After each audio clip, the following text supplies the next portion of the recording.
Terima kasih Anda masih menyaksikan Kompas Siang, Saudara. Sederet kemudahan berwisata ke Indonesia, terutama ke Bali, kian menarik lebih banyak turis asing pasca pembatasan pandemi dilonggarkan.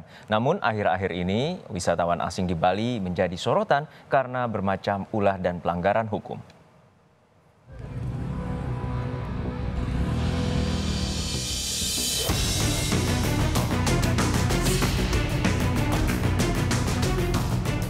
Sekaligus merupakan warning kepada semua wisatawan, semua warga negara asing yang berkunjung ke Bali agar betul-betul berkunjung ke Bali ini dengan tertib, disiplin, menghormati budaya Bali, menghormati hukum yang berlaku di Indonesia ini. Peringatan Gubernur Bali ini bukan tanpa alasan. Gara-gara tingkah turis nakal di Bali yang makin menjadi-jadi, citra pariwisata Pulau Dewata di dunia jadi tercoreng. Macam-macam pelanggaran mereka. Wisatawan asal Australia ini misalnya sampai cekcok dengan polisi, bahkan sempat mencoba kabur karena tak terima saat dirazia. Padahal dia tak pakai helm saat berkendara. Pengendara tersebut tidak terima dihentikan kendaraannya, padahal yang bersangkutan secara kasat mata terlihat melanggar tidak menggunakan helm. Baik, dari kami sudah koordinasi dengan pihak imigrasi, mungkin ada tindak lanjut selain daripada penindakan berupa tilang, mungkin ada tindakan lebih daripada pihak imigrasi. Tidak hanya itu, Polda Bali juga menyita mobil supercar Lamborghini dengan plat palsu bertuliskan Domogatsky. Mobil yang digunakan warga negara Rusia bernama Sergei Domogatsky ini ternyata menunggak pajak hingga 104 juta rupiah.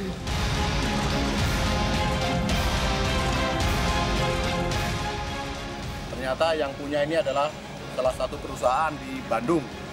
Sergei ini keberadaannya setelah kita terawang ada di Abu Dhabi, takut dia datang. Ternyata takut juga dia datang. Sudah berapa lama? Ya. Sudah berapa lama dia pegang mobil ini? Kita harus menunggu di Sergei dulu. Pajaknya seperti yang rekan-rekan sudah tulis di awal, nunggak nih 103 atau 104 juta. Dua warga Rusia juga ditangkap kantor imigrasi khusus kelas 1 Ngurah Rai karena ketahuan menyalahi izin tinggal. Keduanya ternyata menyediakan jasa belajar mengendarai motor yang diduga untuk mencari keuntungan pribadi.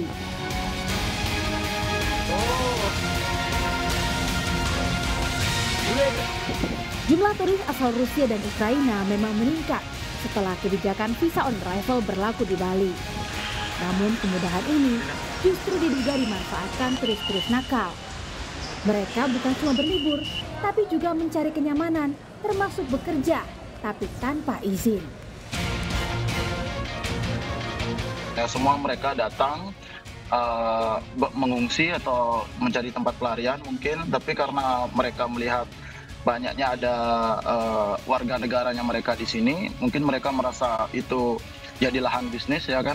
Jadi mereka membuat praktek-praktek bisnis yang lumayan banyak, seperti bukan cuma rental motor ya, rental motor kita sering temui, money changer online, bahkan kemarin ada yang jual roti bawa motor juga, itu sudah beda lokal sekali berarti. Naik motor gitu. Iya, dia menjajakan seperti burger, hotdog gitu, naik motor. Gubernur Bali Wayan Koster pun telah bersurat ke Kementerian Hukum dan HAM serta Kementerian Luar Negeri untuk mencabut kebijakan visa on arrival bagi warga Rusia dan Ukraina yang ingin ke Bali.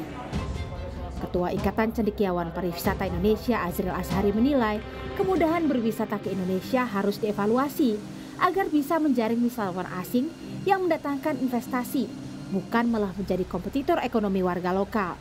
Kita jangan semata mengejar pada jumlah wisatawan saja. Ini kebijakan pemerintah.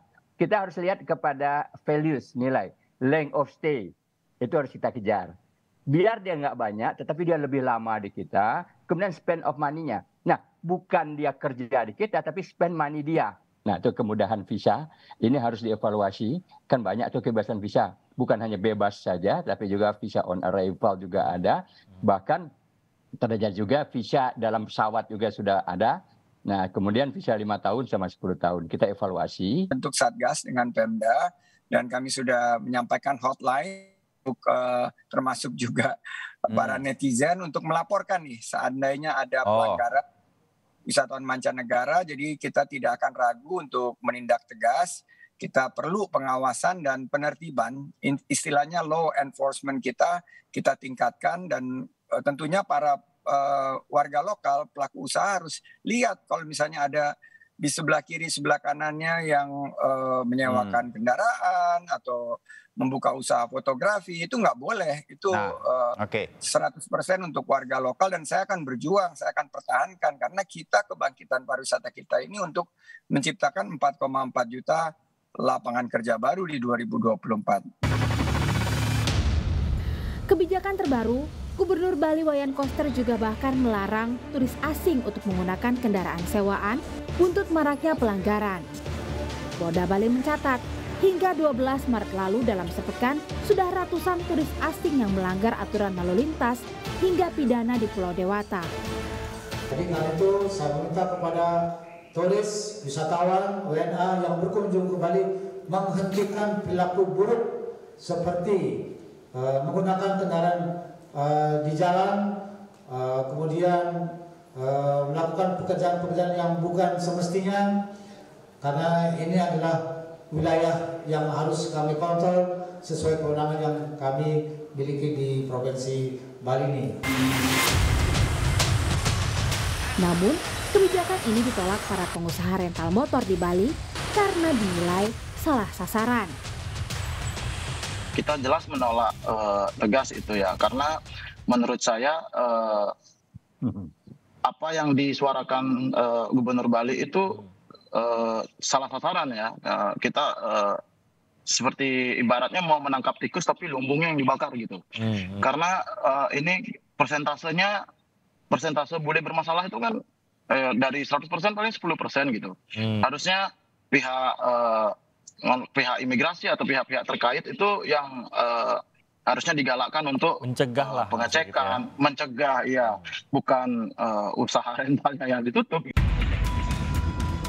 Untuk menekan ulah nakal turis, Kementerian Pariwisata juga membentuk Satgas bersama imigrasi, Pemda Bali, dan membuka hotline untuk melaporkan wisatawan yang berulah atau melanggar hukum agar bisa segera ditindak tegas. Tim Liputan, Kompas TV.